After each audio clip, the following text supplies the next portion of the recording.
Nos volvemos a meter en las declaraciones del fin de semana, o en realidad en los anuncios del fin de semana de Sergio Massa. Repasábamos lo que tiene que ver con los trabajadores, con los jubilados, con los monotributistas.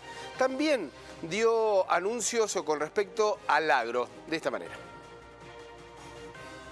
El campo obviamente fue el que más sufrió la sequía.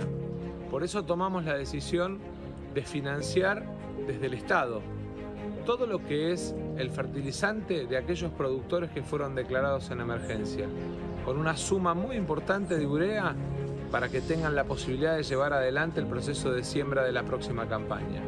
En paralelo, ponemos en marcha retenciones cero para las economías regionales con valor agregado: vino, mosto, arroz, tabaco. Todos los que tienen proceso industrial para las exportaciones van a tener retenciones cero a los efectos de aumentar nuestras exportaciones con valor agregado.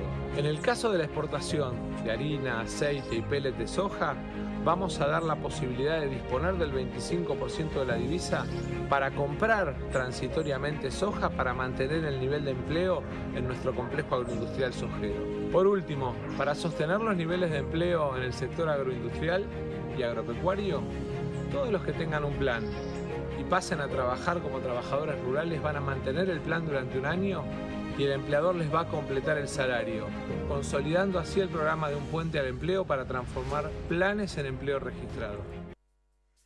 Algunas de las medidas que ha tomado, bueno, hasta en modo spot de campaña, ¿no? Más allá de medidas y de anuncios que tienen que ver como ministro de Economía, hasta estuvo compaginado, musicalizado como un spot de campaña. David Miazo, economista, jefe, economista en FADA. ¿Cómo te va, David? Muy buenos días. Muy buenos días, un gusto estar conversando contigo. Bien, bueno, ¿qué se puede decir? No solamente de estas medidas particulares, sino también analizando de manera económica lo que puede pasar con la Argentina después de estos anuncios. ¿Hacia dónde van? ¿Hacia dónde apunta? ¿Y qué es lo que puede llegar a suceder?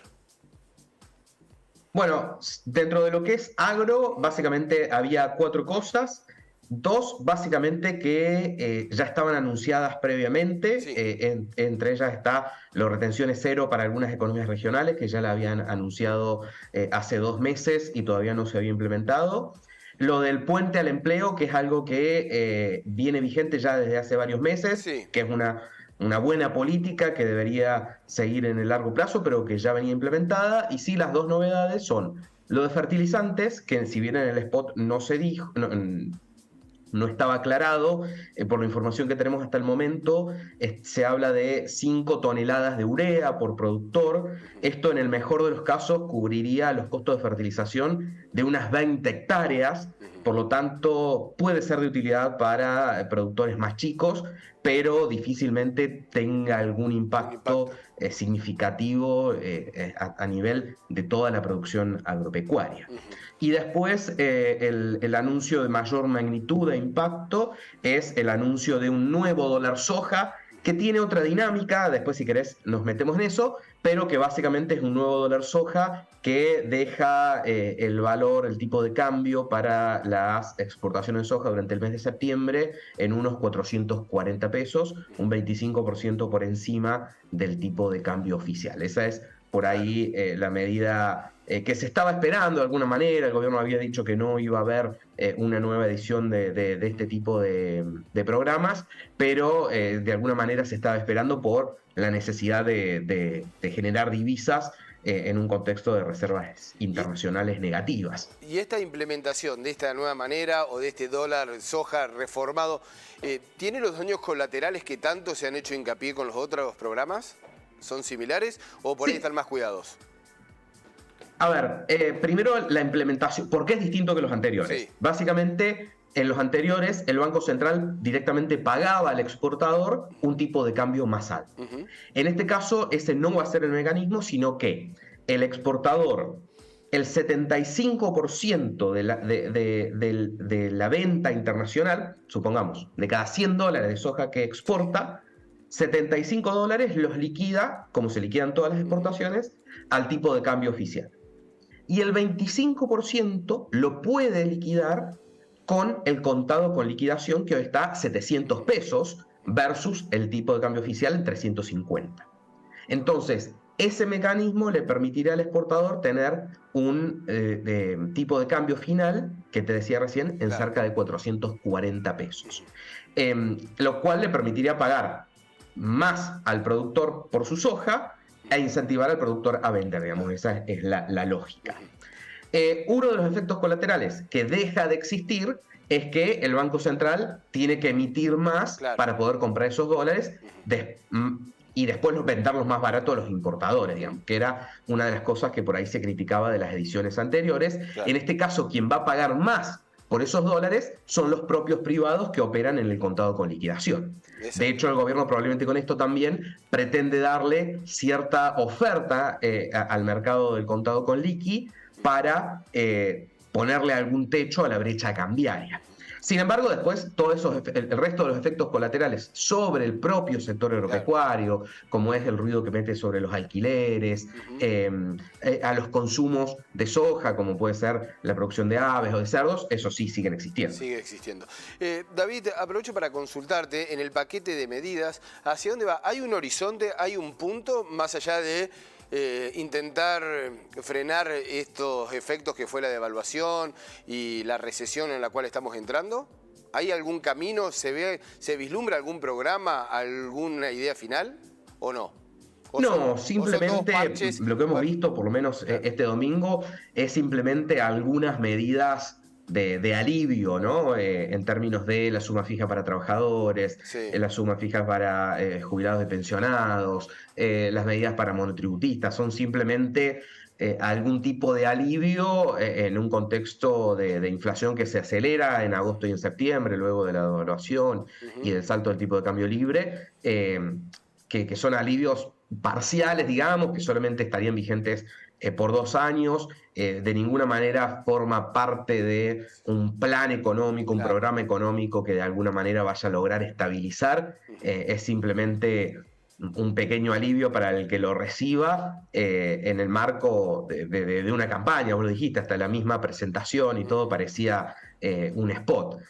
Así que la verdad que no deberíamos por lo menos esperar más que eso de estos anuncios. Veremos qué es lo que sigue, pero lo cierto es que tampoco el gobierno hoy tiene, y el ministro de Economía en particular como un candidato presidencial, tienen muchos incentivos a hacer mucho más, simplemente a tratar de pilotar lo mejor posible estos 2 meses que quedan para, menos 2 meses, 45 días que quedan para las elecciones de octubre. David, nombraste una palabra, ustedes la vienen siguiendo, nos hacen transpirar cada vez que vemos el changómetro. Nombraste inflación, nos deparan meses complicados, ¿no?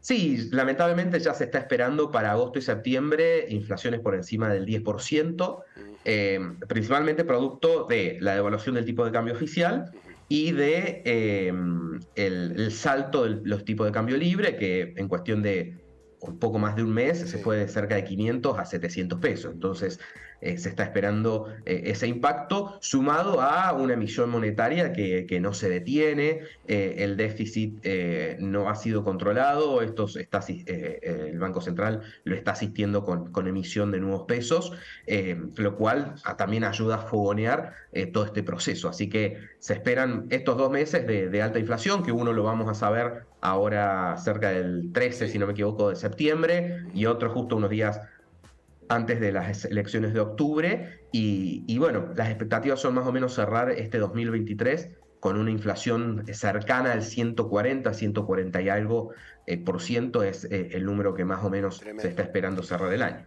David, si bien ha cambiado medianamente en los extremos de las medidas, hablo de Javier Milei o representantes de su equipo, con respecto a lo que era en un comienzo, el principio de algunas medidas económicas realmente extremas, el plan motosierra, el Banco Central y demás. Después, bueno, fue variando un poco hasta este momento. ¿Es posible aplicar lo que dice Milei como lo está diciendo? Es decir, ¿qué genera en un economista escuchar las propuestas de Javier Milei? Bueno, a ver, sobre muchas cosas uno puede coincidir por la necesidad, digamos, que plantea el momento, ¿no? O sea, la necesidad de reducir el gasto público, porque simplemente, por más allá que ideológicamente uno le guste más o menos el gasto público, lo cierto es que hoy es infinanciable. Hoy el gasto público claramente no lo podemos cubrir a tal punto que nos tenemos que estar endeudando y al mismo tiempo generando emisión monetaria e inflación para poder cubrirlo. Entonces, ahí hay una lógica. Claro, pero eso lo dice Schiaretti, hasta lo dice el mismo Sergio Massa, lo dice Bullrich. Digamos, el tema es todo lo otro, ¿no? Tal cual, bueno, entonces, eso, en algunas cosas uno puede coincidir, como esas, que es una necesidad macroeconómica, más allá de la ideología, como vos dijiste, todos los candidatos de alguna manera u otra lo están diciendo con un mayor grado de agresividad o no, todos los están diciendo porque es una necesidad simplemente macroeconómica. De lo contrario, vamos a seguir conviviendo con altas inflaciones.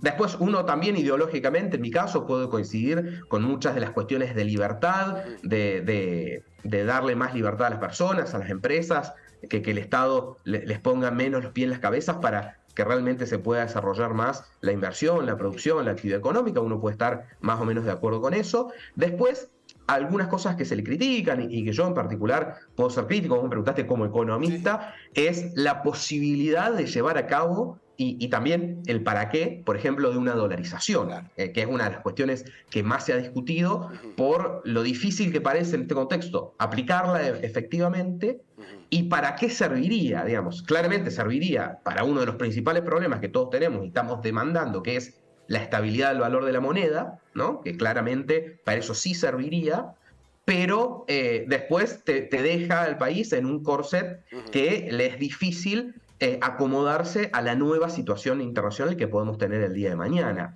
Nos pasó con la convertibilidad.